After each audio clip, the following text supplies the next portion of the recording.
It may look out of this world, but this is no lunar landscape.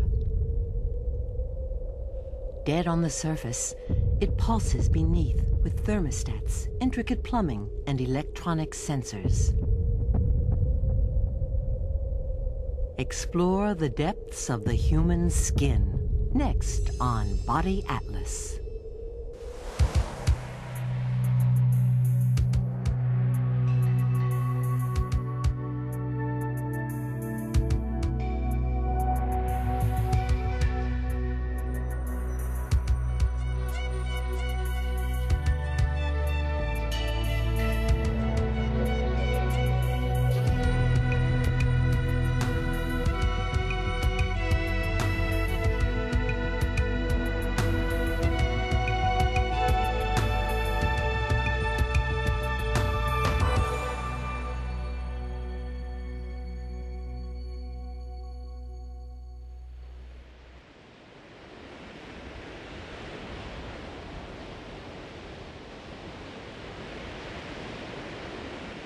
Almost 10 pounds of our body weight is our skin.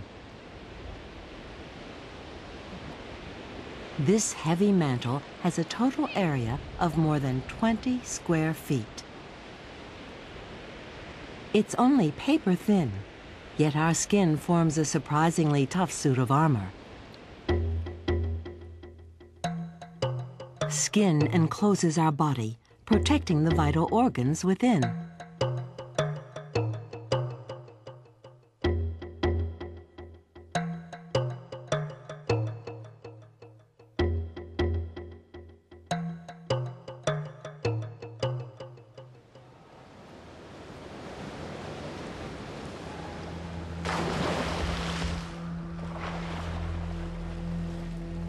As Kadamba swims, her outermost layer of skin acts like a personal wetsuit, keeping water out of her body.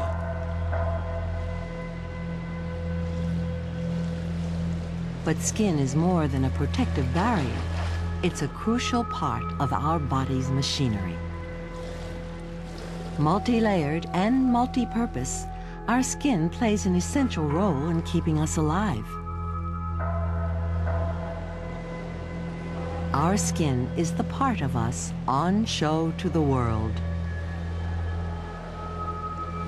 In all its rich variety, it can reveal our origins, our moods, our temperament, and our age.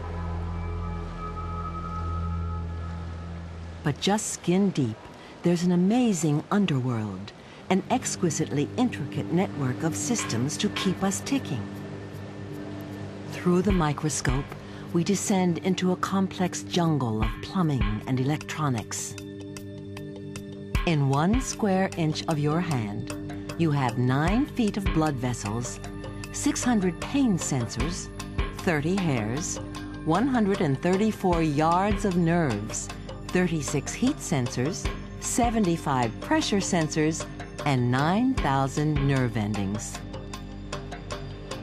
Every minute of the day, this equipment is working to protect us from damage, to control body temperature, to alert us to danger. We are all thin-skinned.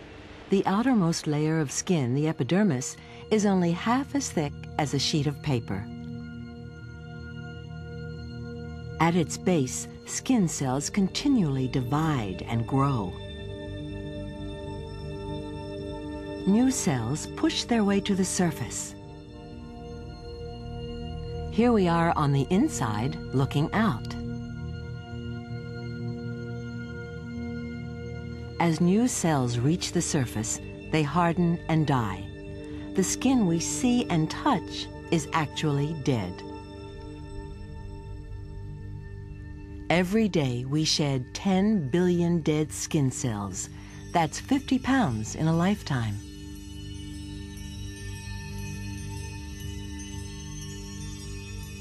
As a result, the epidermis is constantly replaced.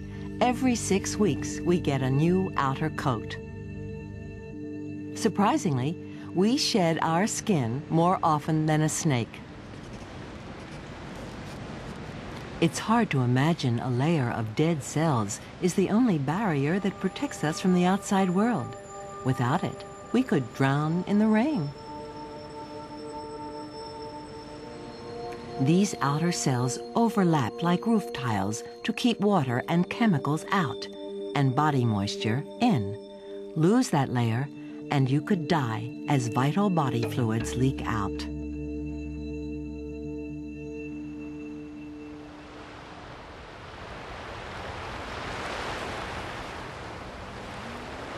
Our outer coat has evolved to protect us from a hostile environment. Even on a perfect summer's day, our bodies are at risk. Sunscreen blocks the sun's harmful ultraviolet rays. In harsh sunlight, sunscreen is essential to reinforce the skin's built-in protection. As Kadamba lies in the sun, special cells react to sunlight by producing a brown pigment known as melanin. With a carefully controlled exposure, melanin gives her a golden tan. These are the pigment cells, the dark patches in the bottom layer of the epidermis, packed with melanin.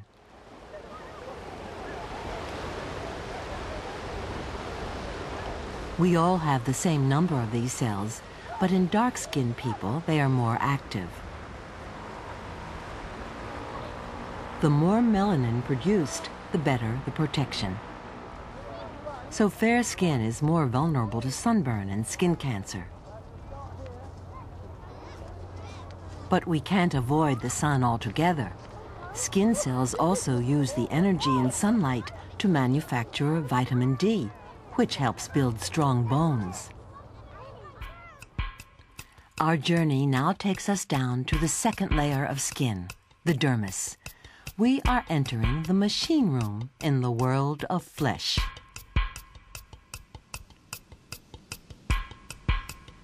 Our supple skin enables us to bend and stretch.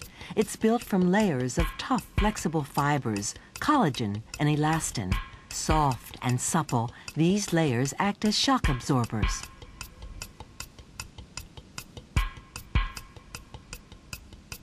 Their elastic properties are amazing. Pinch your skin or stretch it, and it springs back. But our flesh does more than keep us mobile. Whatever the weather, even on the most sizzling of hot days, our skin controls our body temperature.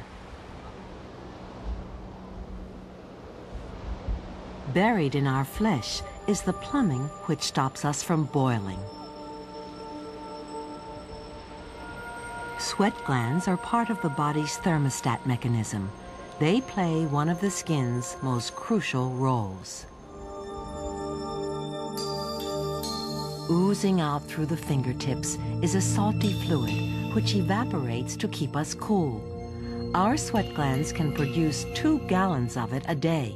The salty residue is what makes us feel gritty after exercise. Perched on a sweaty forehead is a salt crystal, magnified hundreds of times. Here's the amount of fluid you sweat off on a normal day without even noticing. Rising air currents also carry away heat from our bodies. We are all hot stuff. Active or still, through hot or cold weather, our bodies try to keep a constant temperature. A thermographic image shows where Patrick's skin is losing heat. The red areas are hot, blue and green cooler. His hands are still cool. Patrick's hard-working muscles are generating heat, which threatens to raise his body temperature. In his skin, blood vessels dilate, increasing the blood flow to the surface. The skin must now shed this excess heat.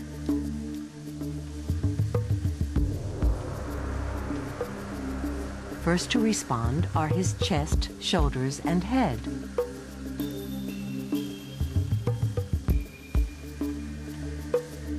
The increased blood flow shows up as light patches where his skin temperature has risen highest. Even his hands are now hot.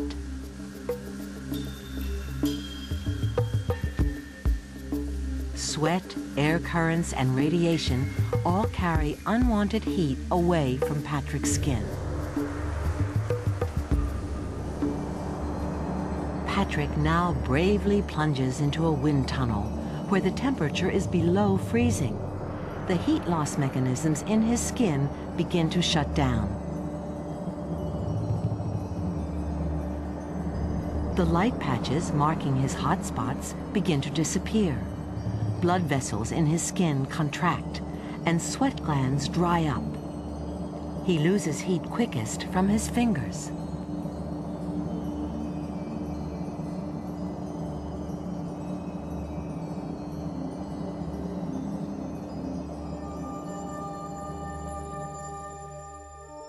Heat sensors in the skin are the key to temperature control, switching the whole complex mechanism on and off like a thermostat.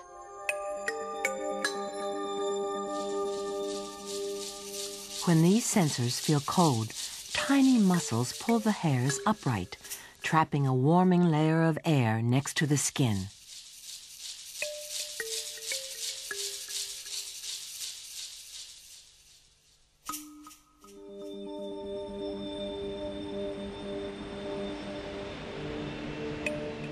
Skin sensors detect light touches as well. When a fly lands on Kadamba's face, the sensors alert her brain. She blinks, the fastest reflex. Touch, pain, heat, all these sensors work together in forming the brain. Feel something, and a message goes to the brain in less than 1/100th of a second.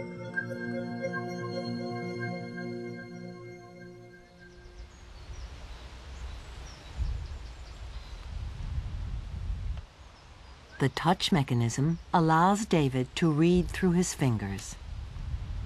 Our touch sensors are closest together on the fingertips.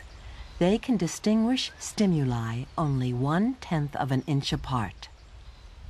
So David can feel the distinctive pattern of these raised dots, identifying each as a character in Braille.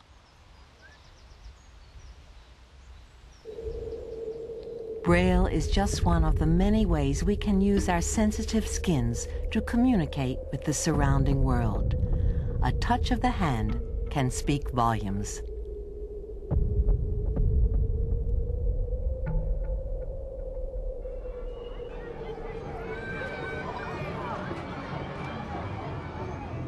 The elastic skin of the face can convey many more messages. Dozens of muscles give this child's face its shape. They pull on her rubbery skin to contort her face into grins and grimaces.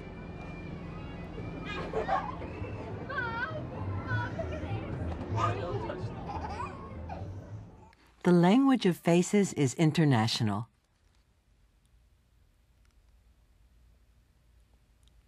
All these expressions rely on a special arrangement of muscle and skin. Compare a normal expression with a smile in a color contour picture.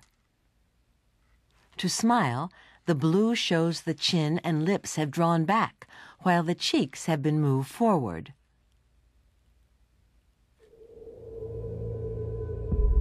Our face and skin are not alone in making statements to the world.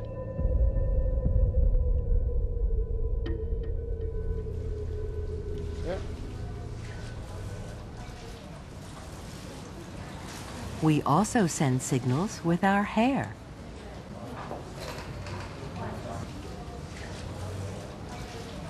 Hair is an outgrowth of skin, made from the same fibrous material as the dead outer layer of the epidermis. Hair grows out of tiny pits called follicles. The body has 5 million follicles, up to 150,000 on an average head.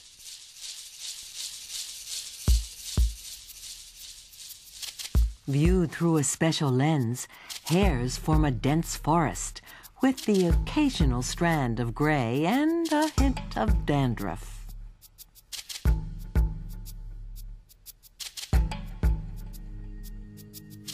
Humans are hairy.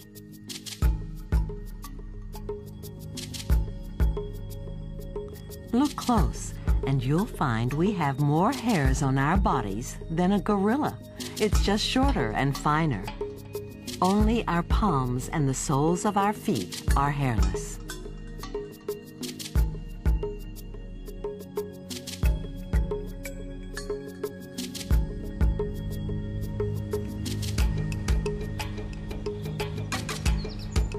Each hair grows 1/100th of an inch per day. You have so many hairs on your head that each day you grow a staggering 40 yards of hair. That's the length of this rope.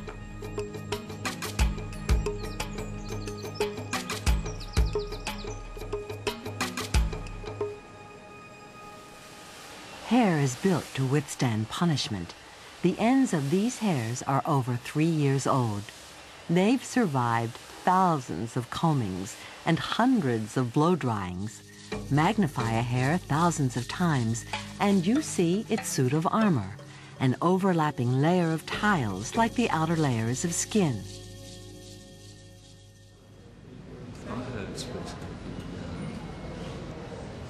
Our dead hair is our crowning glory. It makes statements about us and our personalities, and we put it through hell. A microscope reveals the damage to hair we've abused. Harsh treatment, since the hair on our heads protects our skulls from sunlight and cold.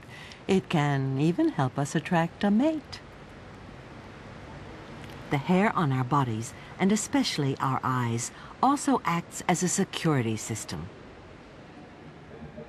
If a fly tries to crawl into the corner of your eye, it's confronted with a barricade of hairy lashes designed to keep out intruders.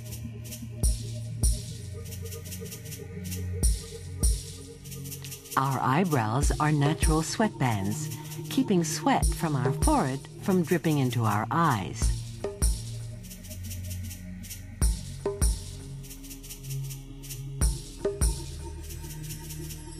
And in the ear, hairs glisten with tiny drops of wax to filter out dust and bugs.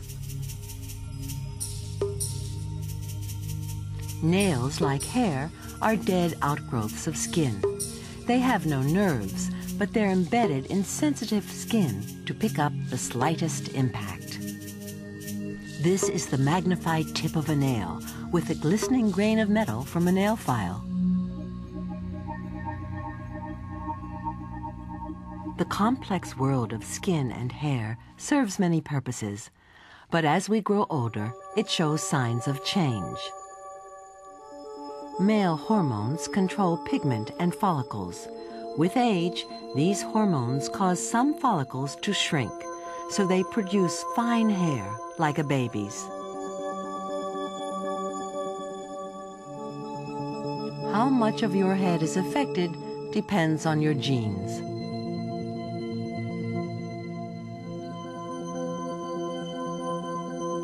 Gray hair has simply lost its color. Production of pigment slows with age.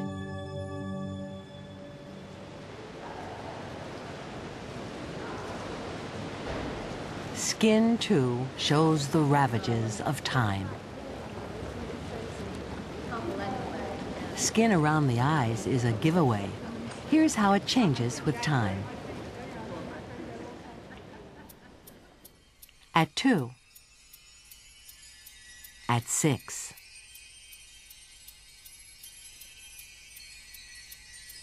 At 20. At 30. At 40. At 50. At 60. the crags and crevices of advancing years. But why should skin look older? The outer layer is continually replaced, so even at 90, the surface skin is only 3 weeks old. What goes wrong?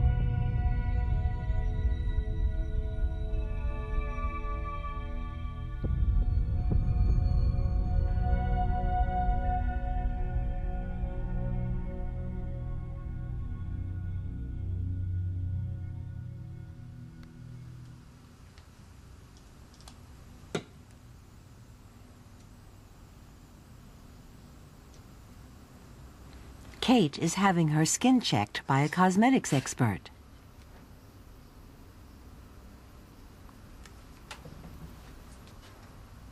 She's now in her mid-40s. An impression is taken of her skin. Under the microscope, this is what young skin looks like. The typical quilted pattern of youth, dewy and puffy, lubricated by oil from the pores.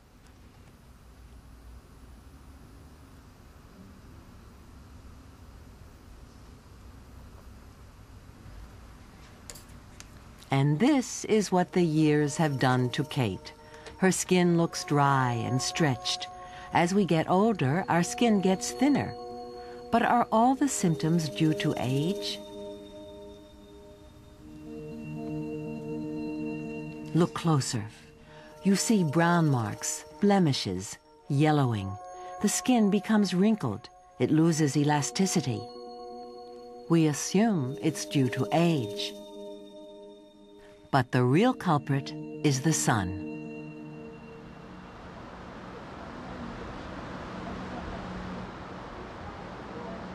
This sunbather is risking not just burns, but photoaging from ultraviolet radiation.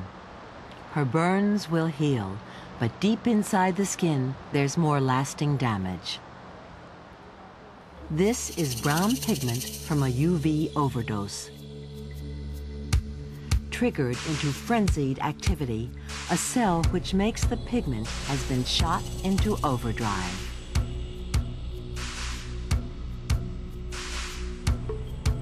And the feathery black structures of elastin, which make skin supple, are destroyed by UV. Elastin hardens into solid lumps. Most elasticity has been lost in the skin of this young sun worshipper.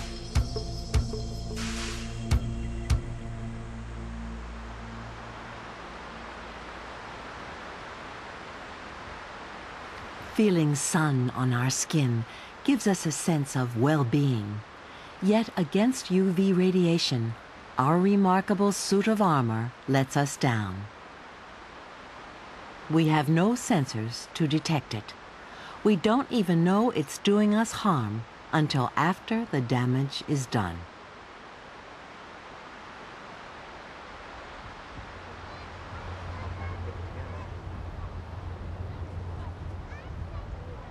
Skin is our first line of defense and our personal thermostat. It keeps us in touch with our world and each other. It enables us to smile. It takes the strain of every motion.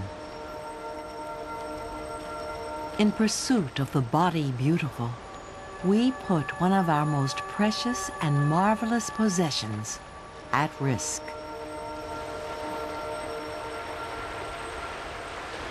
It's the most exquisitely engineered protective coat ever devised, and one that deserves protection.